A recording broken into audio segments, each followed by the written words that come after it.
At first glance, they looked like ordinary neighbors, polite, quiet, even friendly. But behind those smiles hid a darkness so deep it terrified even the most hardened investigators. Men who walked among us, while hiding the instincts of predators. Cut to eerie music, slow heartbeat sound. In America, one name still freezes the blood: the Milwaukee Monster. A man who stored his victims like trophies in his freezer, masking the stench of death with the excuse, "My fish died." Thousands of miles away, across the cold streets of Moscow, police pulled body after body from the river. Over 70 victims, and no suspect. Without names, without faces, investigators had nowhere to begin. And in Germany, a daughter made a horrifying discovery. The man she called father had been a serial killer all along. How do you hunt monsters who wear human faces? For detectives, this was not just a case. It was a descent into pure evil. Title appears: The Chessboard Killer, Russia's Deadliest Game.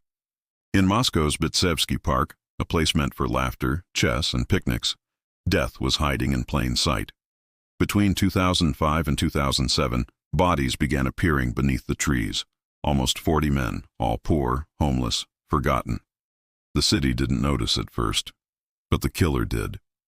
Detective Andrei Saponov led the investigation, following a trail colder than the Moscow winter. No evidence, no witnesses, no weapon. Until one day, a single subway ticket found in a victim's pocket changed everything. It revealed where she had come from and who she had met. Security cameras showed her walking beside a man, quiet, calm, and smiling. His name, Alexander Pichushkin. Dark music intensifies. To the world, he was a lonely man who loved chess.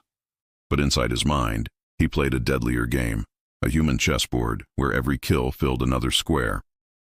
When police entered his apartment, they found it, a chessboard marked with numbers, one for every life he took. His goal? 64 victims, one for every square. And his weapon?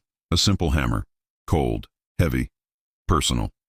When officers drained a pond near the park, they found it, the hammer with a piece missing. That same fragment was lodged in a victim's skull. He confessed calmly, even proudly, as if reciting a list of achievements. Pichushkin wasn't hunting for money. He was hunting for control. He once said, "During my murders, I decided who should live and who should die. I was like God." But that illusion ended in 2007. Life in prison, a checkmate no one could escape. Cut to U.S. ominous tone. Across the ocean, another killer worked quietly in a small Milwaukee apartment. Jeffrey Dahmer, the man who turned horror into routine. Freezers full of limbs, acid-filled barrels, and neighbors who never suspected a thing. When the police finally entered his home, they were met with a nightmare that defied logic. Detective Dennis Murphy would later say, "He smiled, spoke calmly, and confessed to everything, for 17 hours straight." Dahmer's story was not just about murder. It was about obsession, control, and a twisted search for connection. He didn't want his victims to leave, so he made sure they never could. After his arrest in 1991, he was sentenced to life in prison. He said he didn't want freedom, only death. And that's what he found, beaten to death by another inmate 2 years later. Final scene, montage of faces fading into darkness. From Milwaukee to Moscow, these men remind us of a chilling truth. Evil doesn't always hide in the shadows. Sometimes it smiles at you from across the hall. Closing line. Would you recognize a monster if you met one? Comment your thoughts below. Could you live next to someone like this and not know? Share this story if you're fascinated by true crime mysteries. Follow The Untold Record for more chilling stories the world tried to forget.